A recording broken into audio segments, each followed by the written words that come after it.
We have filed a complaint against Mr. Rahul Gandhi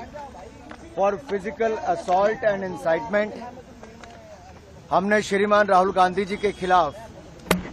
Delhi police में शिकायत दर्ज कराई है उनके द्वारा शारीरिक हमला और उकसाने के लिए।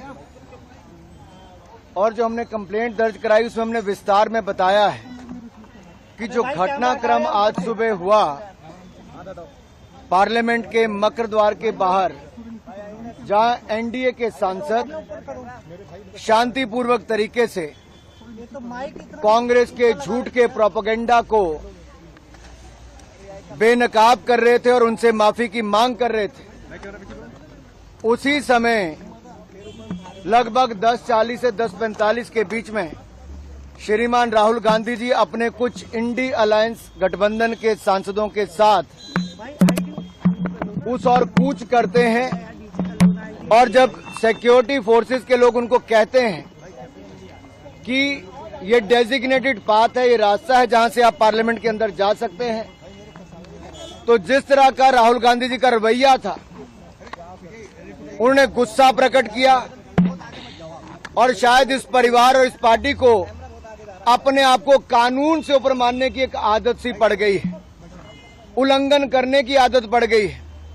वो डेजिग्नेटेड पाथ जो बताया गया रास्ता उस पर नहीं गए, बल्कि एनडीए के सांसदों के बीच में दल बल के साथ कूच कर गए। उन्होंने अपने साथी सांसदों को उकसाया भी और इस भावना के साथ, दुर्भावनापूर्ण रवैये के साथ वो आगे बढ़े, जिससे उनको पता था कि सीढ़ियों पर खड़े लोग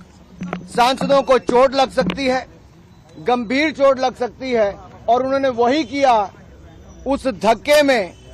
जहां एक और मुकेश राजपूत जी सिर के बल गिरे, उनको सिर के पीछे चोट लगी, वहीं पे पूर्व मंत्री और सांसद प्रताप सारंगी जी के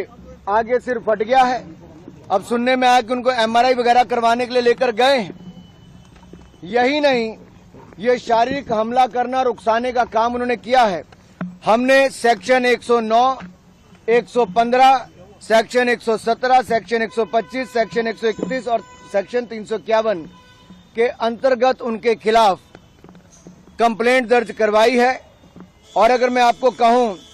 तो सेक्शन 109 अटेम्प्ट टू मर्डर है, section 109 is attempt to murder, section 109 is voluntarily causing hurt, section 117 is voluntarily causing grievous hurt, section 125 act of endangering life or personal safety of others, section 121 use of criminal force and section 351 criminal intimidation। इसको लेकर जब हमने ये इन धाराओं के अंतर्गत ये complaint दर्ज कराई है, तो सीधे तौर पर ये दिखाता है कि राहुल गांधी जी ने एक सोची समझी तरीके से जो रास्ता तय किया गया था उस पर नहीं गए, दल बल का प्रयोग किया, अपने साथी सांसदों को उकसाया और जिसके कारण गंभीर चोटें 2 सांसदों को लगी है। और जिस तरह का दुर्व्यवहार उन्होंने किया, एक महिला सांसद जो नागालैंड से आती है, अनुसूचित जनजाति से हैं, प्रण कौनियाक जी, उन्होंने राज्यसभा के चेयरमैन के सामने भी जो अपनी बात रखी है, वो राहुल गांधी जी के महिलाओं के प्रति रवैये को लेकर भी दिखाता है। और अगर आप उसके बाद देखिए, जब डॉक्टर हेमांग जोशी जी जो हमारे वडोदरा के